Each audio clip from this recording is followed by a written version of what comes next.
we are going to move into our mini update section. This is like a fire hose of information. If we're doing it correctly, keep things succinct is really the key part here. What we'll do is we will pass a microphone around the room, even though there's decent microphone coverage. That way you are the speaker and you alone are the speaker when you have the microphone. If you're not going to be doing a mini update, just state your name and who you're with and pass it along. So, we will jump to a break after that and then get into our last few talks, and any time left, we'll have an open discussion. So I will start and I will try to keep it brief. You've heard me describe a little bit about KBMP earlier today. My name is Randy Turner. A couple things that are really updates, but they're requests for you in a sense. We'll be moving after we're done here. We'll be starting to plan our spring meeting. So if anyone has any interest in giving a presentation, either yourself or your organization or anything to recommend, we would love to hear from you. So always love to put things in the queue for that. As just a general plug, if any people are here that are not, where their organization is not a member of KBMP, I'd love to talk to you about that because it's free to join, no obligations, everything's voluntary, but we'd love to have your participation, either just as an organization or if you have any interest in joining the steering committee itself, help guide KBMP. If you have any reports or data that would be useful for our group, please reach out to me so we can help share them. And then I'm going to put on my other non-KBMP hat. Maya and I in our presentation, Maya was referencing the satellite imagery that displayed the cyanobacteria concentrations in the lakes. This is another project I'm working on. Besides that cyanobacteria spatial data, we are now also capturing chlorophyll as a different data set that's all in the same tool. So the tool's been upgraded to display either cyanobacteria concentration or chlorophyll concentration. So if anyone's doing work on Upper Klamath Lake, it could be a really valuable data set for you. So just wanted to share that. And I'll pass the microphone. Lyra Cressy, Salmon River Restoration Council.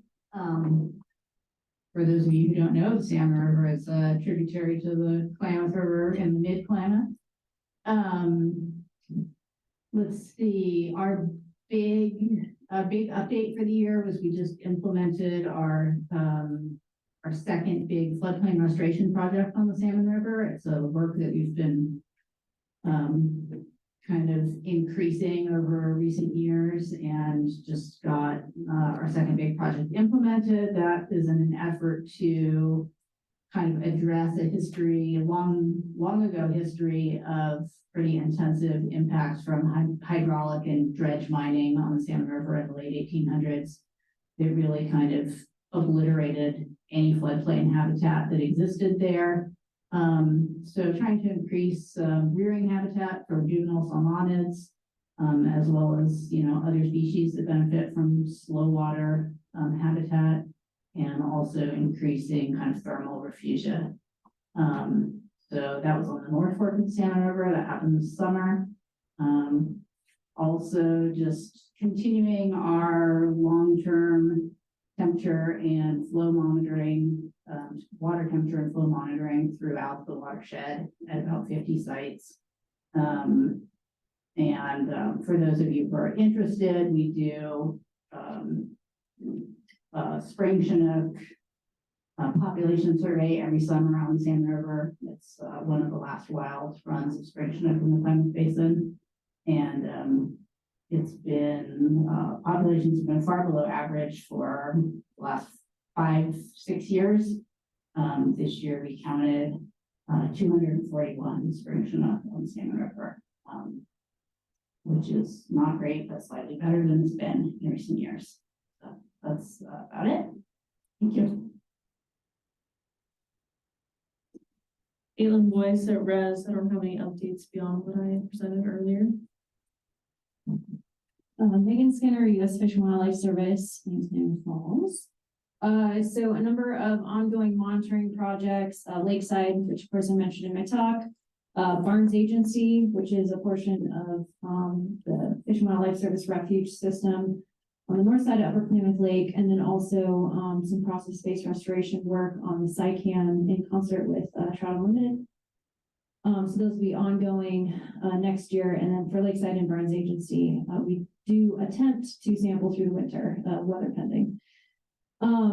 Also, and this is something that I'll propose for presenting at the spring KBMP meeting, initiated a solid phase adsorption toxin tracking or SPAT sampling program in Upper Klamath Lake this summer.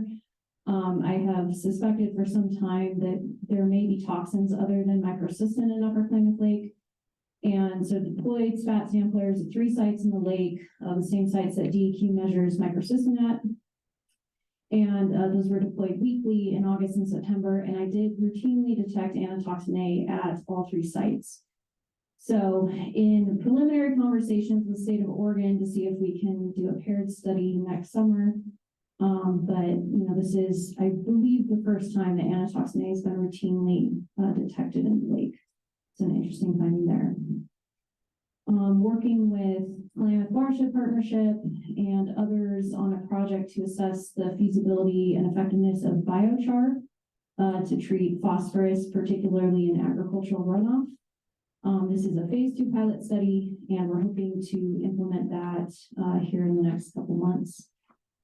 Working on a harmful cyanobacteria blooms manuscript with OSU, UNC, and a colleague in the Bay Delta area. I think Desiree, I saw Desiree online. Desiree told us she's the person at OSU that I'm working with on that. And basically, this is a manuscript that would be accessible and approachable to resource managers, lake managers. Will include a decision tree that runs through specific characteristics of water bodies, and then what remediation or mitigation techniques apply. And that is dovetails nicely into some of the work I've done with Upper Klamath Lake and trying to think about some of the engineered solutions that could possibly benefit and improve water quality in Upper Klamath Lake.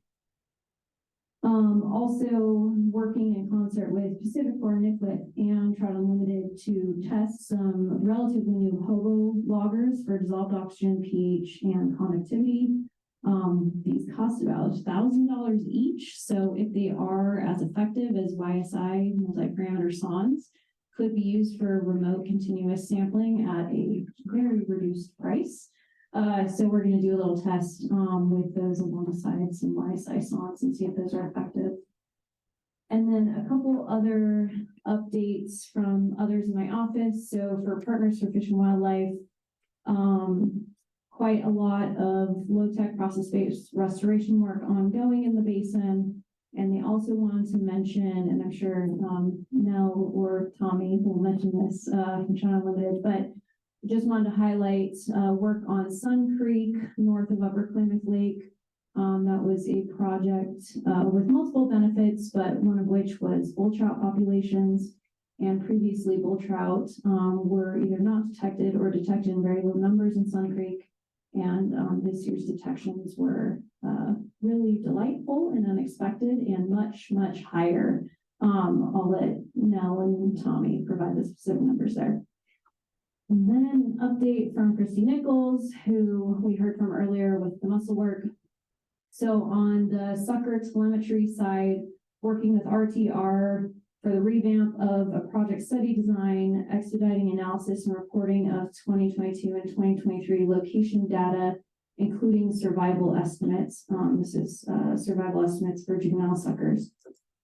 I think it's juveniles and adults. This fall, they tagged 250 broodstock fish, which are much bigger than they've seen in the past 3 tagging events. Continuing telemetry flights and upgraded remote stations to cellularly upload data, so they don't have to visit those sites in the winter. And then Christy has also been involved in a thymine study on Upper Klamath Lake. Final analysis this winter for both environmental and fish tissue samples for 11 sites throughout the Upper Basin, including Clear Lake and Gerber Lake. Fish tissue from all life stages of suckers, including hatchery and net pen fish. Our office reared some fish in net pens in Upper Klamath Lake. And these results will be presented in presented in March at the World Fisheries Congress. Jake Kahn with Aquatic Ecosystem Sciences, and a couple of quick updates. We just completed a analysis of 20-year plus of Klamath Tribe's thermograph data, which you'll hear about after the break. Eli's going to give that presentation.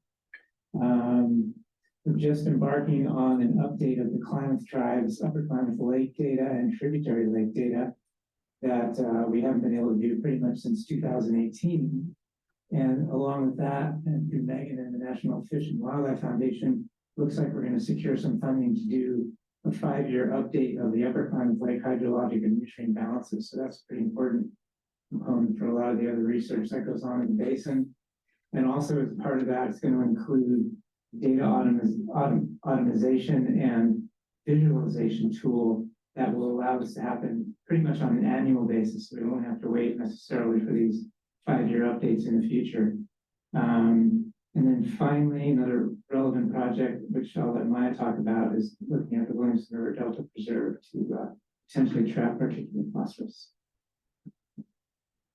Great, and I just wanted to note for all the people out there on Zoom, because we are running a bit behind schedule, if you can put your update into the chat, in little bullet points, we will be sure to get that on the website. I'm assuming we will not have time to get to Zoom, but I just want to offer that. And for Megan's example, who just spoke, she gave an update for all of Fish and Wildlife. So it was great. And that's the summary we need. We need one person to give the boom boom update. So thanks.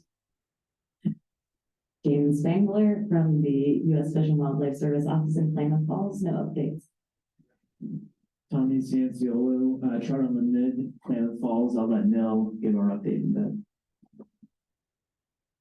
Yeah, Rick Carlson, Bureau Reclamation, Klamath Basin Area Office.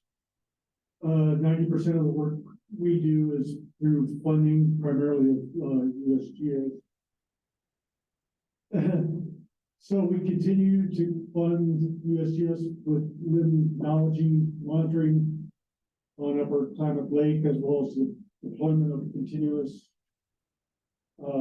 physical parameter sondes and nutrient loading on the upper tributaries. We also fund the USGS to deploy continuous parameter sondes on the Upper Klamath River from Lake Dam to Keno Dam. We've had them add a couple additional seasonal monitors for Lost River at Wilson Dam and Anderson Roads Dam. We continue what's now become a long-term modeling effort on the Upper Klamath River from Lake Dam to Keno Dam. That's with USGS, but also includes water course engineering. Part of that modeling work is also going over into the Lost River at this time. We're wrapping up an agreement with USGS. It's going to be ending in September. That's dealing with turbidity, flockmers, and suspended sediment monitoring on Sprague River and Williamson River. Part of that work is to look at effects of the Boot Lake fire. Also wrapping up an agreement, USGS look at the effects of water quality versus physical parameters in Upper Klamath Lake. Liam has indicated to me that he expects that report out in January. And then we have an agreement with the Klamath Water Users Association to start some of the TMDL work for the Upper Klamath River and Lost River. We hope to have a planning meeting starting in January for that. Tentative USGS Oregon Water Science Center in Klamath Falls. I'll let our field office chief do updates for our entire office. Jacob Krause, USGS, from the biological side in the Klamath Falls Field Station Office. Just a brief update. We are going to continue monitoring sucker populations primarily, which is most of our research. And we also do some more directed research on finding ways to help recover the species and share that information with our partners. I won't get into too much detail, but I will put a plug out for the upcoming Sucker Science Symposium meeting on January 24th coming up. So we'll have more details on a lot of the work that we're doing there. Just plug on that. I don't know, Jane, you know where it's being held yet? Here. It's at OIT, so same room, for those of you here, and definitely can talk more about some of the more technical things, especially dealing with suckers. And so that's my update for the field station. Me and Shank, USGS, we got talked about most of what we're up to in the presentation earlier, but I do want to give some updates on some forthcoming publications that are very near to being finished. So Rick just mentioned the total phosphorus turbidity surrogate work we're doing on the Sprague and Williamson. The first iteration of that report is in review right now, and that's myself and Kaylin Simeone out of our Oregon, out of Portland office, and then we are also drafting the second round, which is for the that first one was from our cooperative agreement with the Klamath tribes. The extension of that work, looking at the bootleg fire effects for reclamation is getting drafted right now.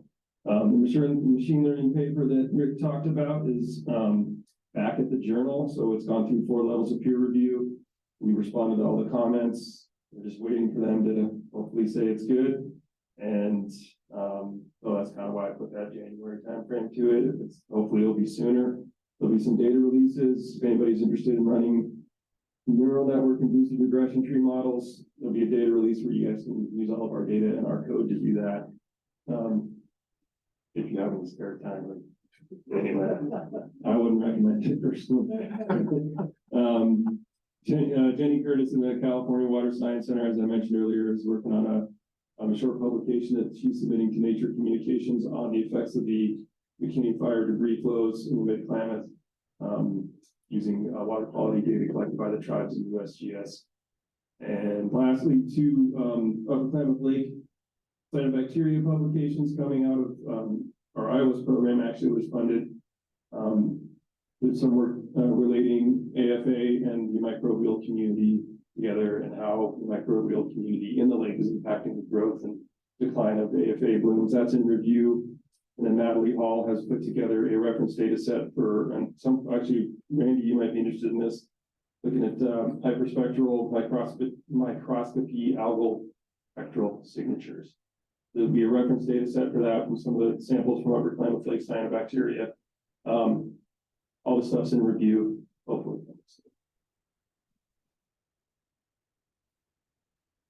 My name is Susan Lee. I'm joined OIT since last year, and I'm an assistant professor at Geomatics department. I'm the lead for all the GIS program and remote sensing program at OIT. So basically what we do recently, we blind drones get data. And we try to build some 3D models around this area, especially to the lakeside farm. We got access to the farm, and we try to see how the landscape gonna change by the time change. And then we want to see what will be the water level that we can find due to the river. And also, typically we want to use the thermal and multispectral data to find some species around this area, how it changes. So I hope we can present something either in spring or a year from now about the project. That's all I have. Thank you.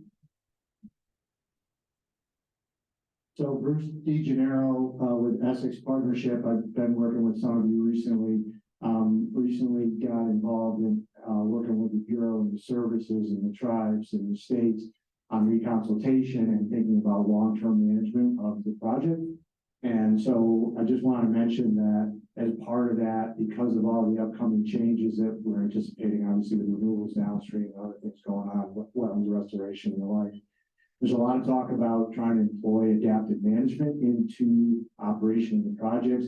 Obviously, monitoring is so central and critical to that and other science. So I appreciate being here and learning about what you all are doing. It's my first KBMP meeting. And, we'll be reaching out and trying to get a grasp on what's going on and how it might be able to help operations and management of the project going forward. So look forward to engaging with all of you in other circles.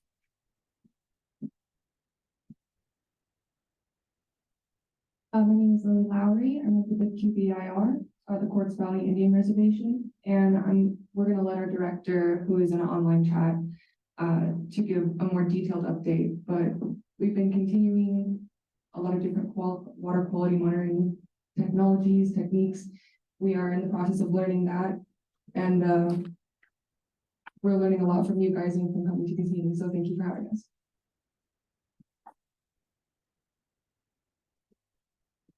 My name is Travis Owen. I'm a new assistant professor of chemistry in the Natural Sciences Department here at Oregon Tech, and I don't know everything that's going on in our department with a lot of different water quality projects, but myself starting them with the students, we have a couple that are going to be starting at Sunrise Mountain Ranch, and then also one at the southern end of the Boot Lake Fire, helping out the Green Diamond Company, looking at some of their BDAs that they set out there.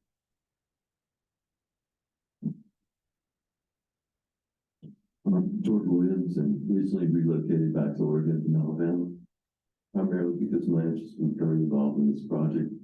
My background has been mostly in water quality, macroinvertebrate, and fish taxonomy. So I'm just here to learn and get to know the river and the people involved with trying to restore it. I'm glad to be here and look forward to learning more. Thanks.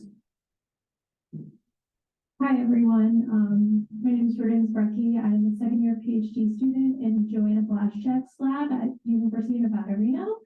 And briefly, I guess this is my first KBMP meeting, but I'll talk about my dissertation research. My dissertation research focuses on understanding the timing of antitoxin production by benthic cyanobacteria in rivers, and more specifically, what environmental parameters could be influencing when those antitoxin concentrations are peaking.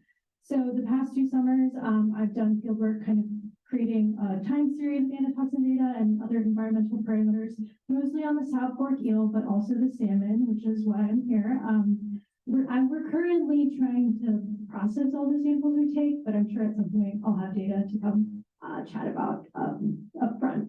And then just other updates on the lab. I guess my advisor was able to secure funding to have another PhD student working on antitoxins, and I'm not 100% sure, but I believe she's planning on working some in the Klamath Basin. And her name is Andrea Garcia Jimenez, so I'll just throw it out there. But yeah. Hey y'all, I'm Sarah Elliott, also at UNR, and I'm a technician in Joanna's lab, assisting Jordan. Hi there, I'm Evan Blow with Trout Unlimited, and I'll have Mel Scott do our updates. Hi, Ken Sandusky, Modoc Nation. Shout out to OIT, alma mater, love the room here, what you guys have done. We're focused at Lower Klamath Lake. I won't enumerate what we're doing because it's restoration oriented. I think we have made some progress lately in juniper and sage step enhancement and getting folks to look at that as connected to the water resources work as well, including a big grant award today. We are really having trouble with monitoring of these projects just because we lack those partners. So I'll just throw that out there. If anybody is interested in learning about what we do and or helping report that out, the successes we plan on having, welcome that assistance. And I only really pick up the mic every time to just say we're always having trouble kicking open doors for the Modoc people who were removed from the basin. And so if you could check for us and see if we're on your list, if I'm on your list, that would be great. And we're patient, but we're also persistent. So you're going to hear that again from me in the future. Thank you. I'm Eli Asarian with Riverbend Sciences in Eureka. I'll be talking later this afternoon on water temperatures in the tributaries of the Upper Klamath Lake. A couple other prospective temperature projects. They're not for sure yet, but been talking with Reclamation, Klamath Falls, and Trinity River offices on updating their RBM 10 Klamath and Trinity River temperature simulation model, including updating it for the dams out new scenario, and then working with Jake and the Klamath tribes on looking at the temperature effects of the Boot Lake fire. And then I presented in the spring at KBMP on a remote sensing analysis of water use in the Shasta and Scott basins, and in the process of trying to do a publication on that now. Hey everybody, Laura Duffy, Oregon State. You heard me talk 2 minutes ago, so I'll just hand this on. off to our next person. Hi, Kevin Spencer, Klamath Basin Audubon. I'm mostly here for my own personal knowledge gain, but I have done bird monitoring, both formal and informal, for over 30 years here in the basin. Jeff Gerber, Klamath Watershed Partnership, LNR Executive Director Bill, update the group. Jeremiah Jewell, USGS, Klamath Falls Field Office, I'm the chief there. We've been doing lots of work, based on, our agreements with Rick and some of the programs that Liam was talking about. We've been installing, several gauges in the upper basin and also, monitoring the water quality on the river and the lake. And, yeah, that's all I got. Hi, I'm Justin Willite, work for USGS here in Klamath, and Jeremiah, just update us.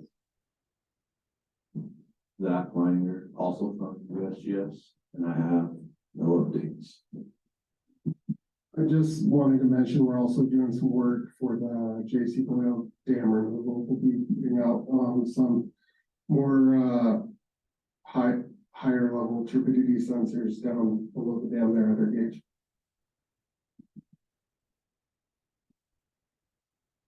Jessica White, California Department of Water Resources. Michelle Dooley, California Department of Water Resources, Northern Region Office in Red Bluff. Our water quality section manager urged me to attend this, and I'm glad I did. As far as water quality goes, we maintain a smattering of water quality sampling in the Klamath Basin.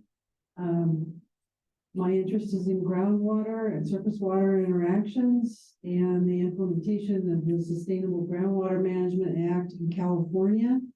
There is significant overlap in the Tule Lake Basin between Oregon and California. One has a 20-year horizon to bring groundwater pumping into sustainability. That's the California side, and the Oregon side needs permits for pumping. So there's definitely a lot more pumping going on the California side. I'm keenly aware of it. We also have an opportunity, and I'll put this out for everybody to consider. We have funding, long-term funding to increase groundwater level monitoring. I've said this before, in fractured rock areas and non-basin areas. And that is purely to provide information to prepare for droughts and dry periods. And my particular interest is in domestic well owners and ensuring that all beneficial users have access to their groundwater. Hi, I'm Sarah Rockwell. I'm a research biologist with Klamath Bird Observatory. For those of you who don't know us, we're a scientific nonprofit.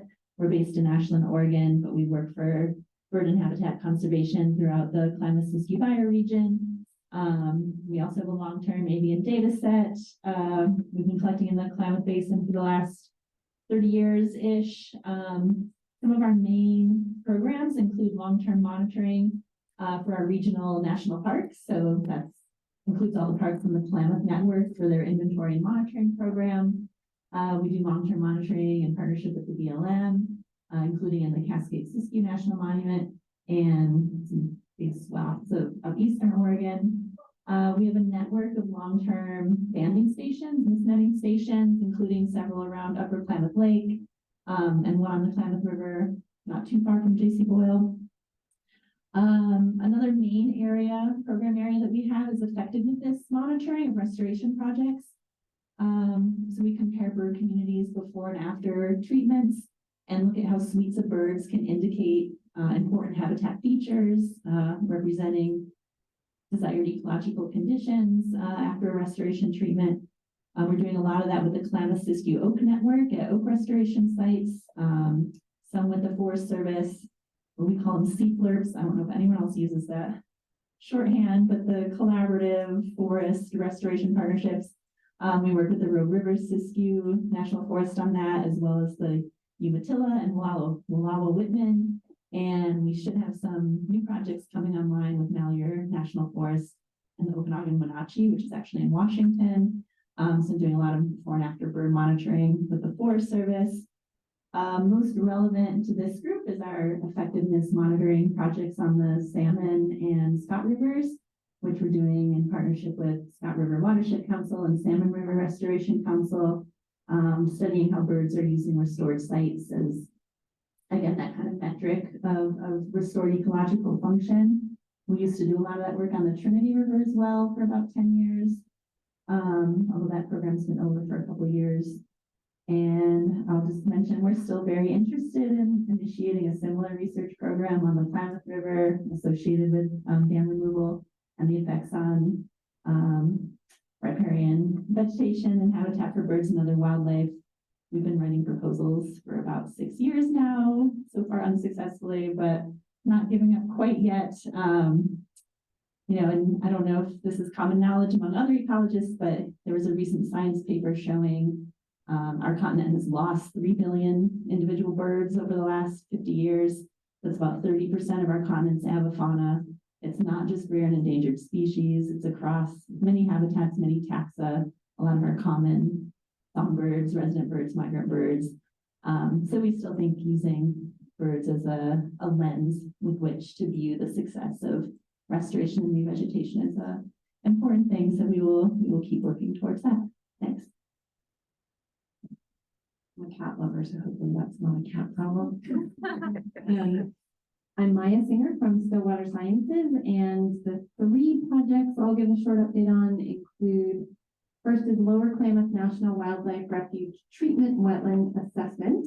That is work with Fish and Wildlife Service and the California State Water Board. Randy at SFPI is actually managing that project. And we're looking at a set of hypothetical hydrology scenarios to assess potential for nutrient removal from ag runoff tailwater and also 80 canal water that's more directly coming from Upper Klamath Lake. The lower refuge doesn't have a lot of constant water right now, so that's why I said hypothetical hydrology scenarios. We're trying to understand what the potential is to do some nutrient removal and get some beneficial uses in that sense out of the refuge in addition to the other uses there. Our draft report is in the second round of review with our agency project team, and that should be complete by the end of this year. The second project is Upper Klamath Basin Wetland Restoration Pilot Study Conceptual Design Work Plan, and we're doing that with Fish and Wildlife Service with Megan. This particular one is a follow-on from some bench scale laboratory studies that we did a few years ago with funding from Fish and Wildlife Service and Pacificor. I think it was through IN15, where we were looking at chemical amendments, in this case, a lanthanum-based amendment to increase phosphorus sequestration in that initial kind of flood up stage in a wetland restoration project. And so for this, we're developing a conceptual design and a work plan to take that pilot study out to a field site.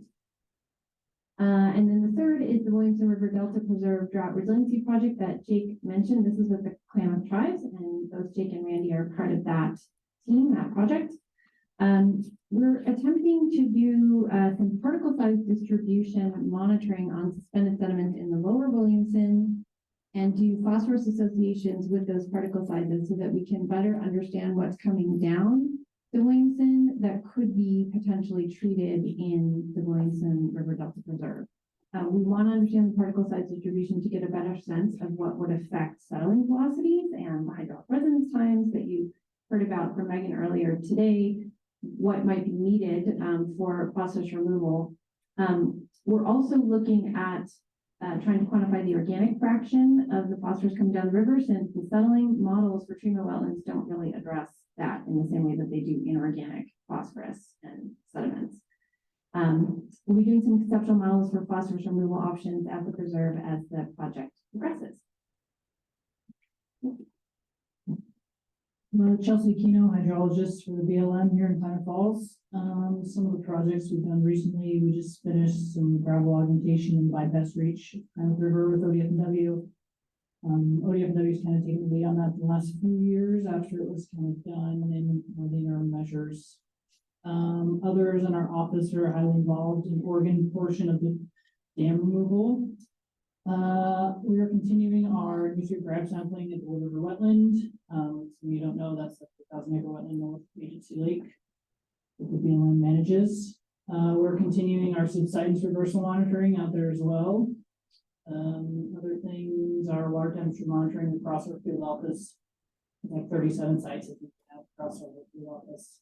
And if anyone is looking for beavers to put in their projects, we have no shortage of nuisance beavers in the wetland. We love the dam over water control structures, so I'm offering those up. My name is Bill Lehman. I'm the director of the Klamath Watershed Partnership. We are the watershed council for the Upper Klamath Basin of Oregon.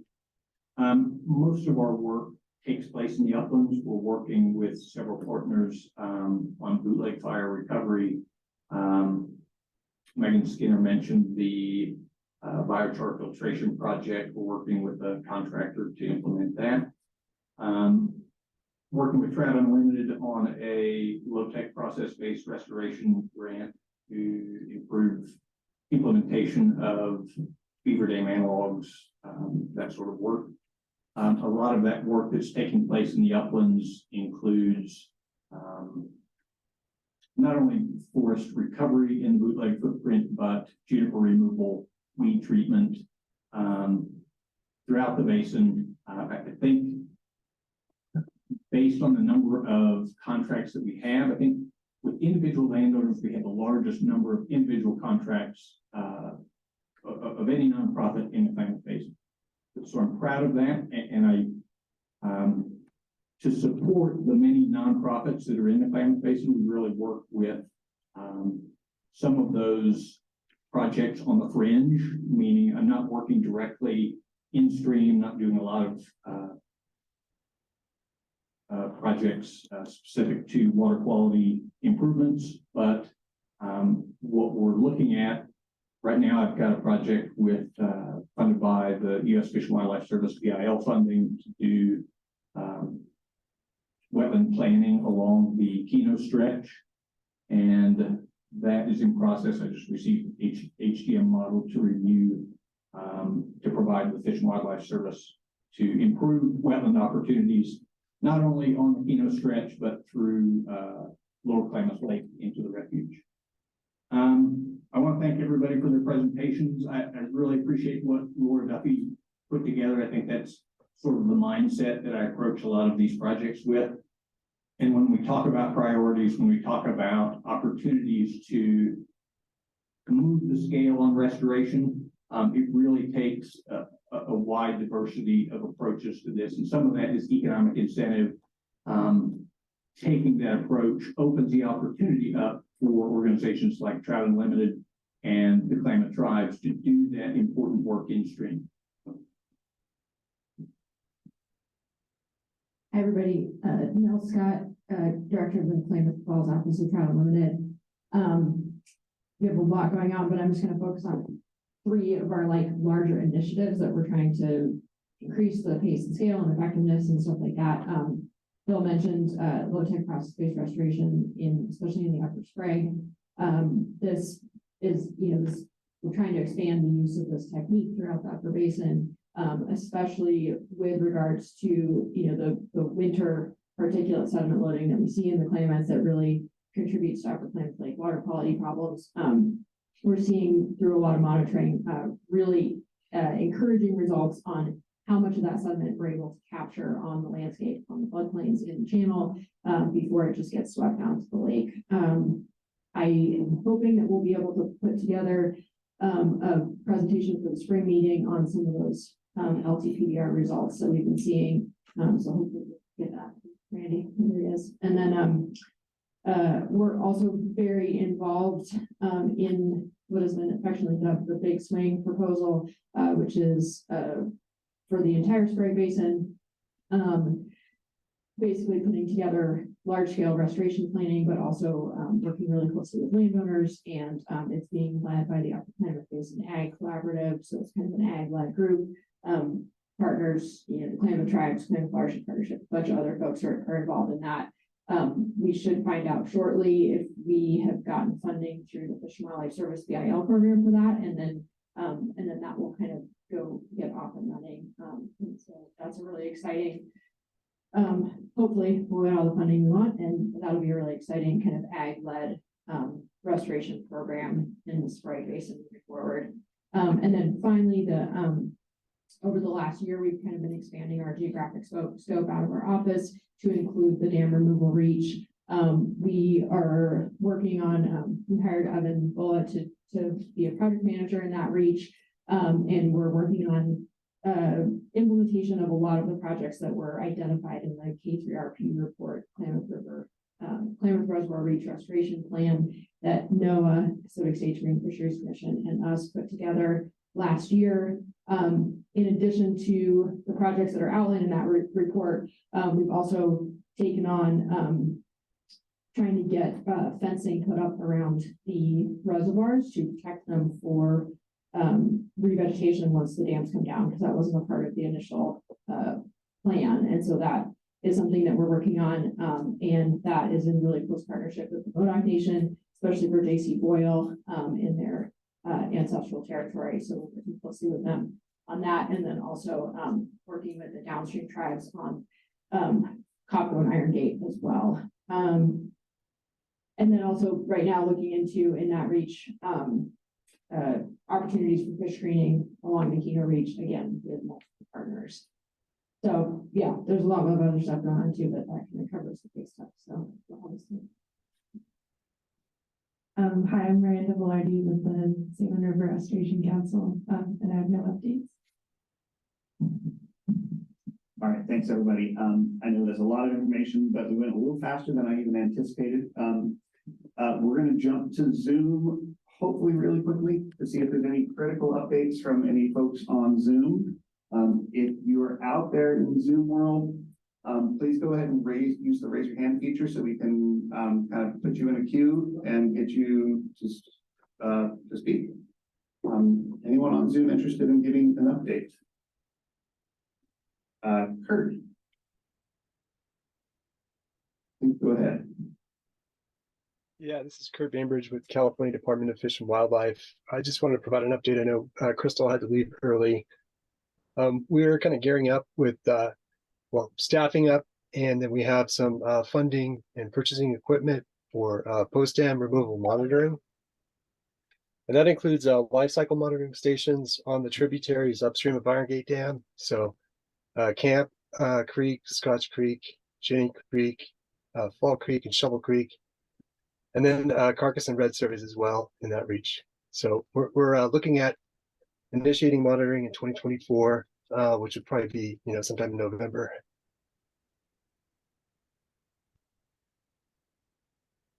And that's it. Anyone else on Zoom like to give a short update?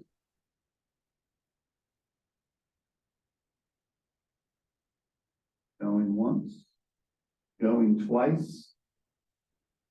We're going to move into a short break. Let's just do 5 minutes so we can try to get a little bit back on schedule, but short 5-minute break and come back and we'll be ready for our last 2 talks. Thanks so much.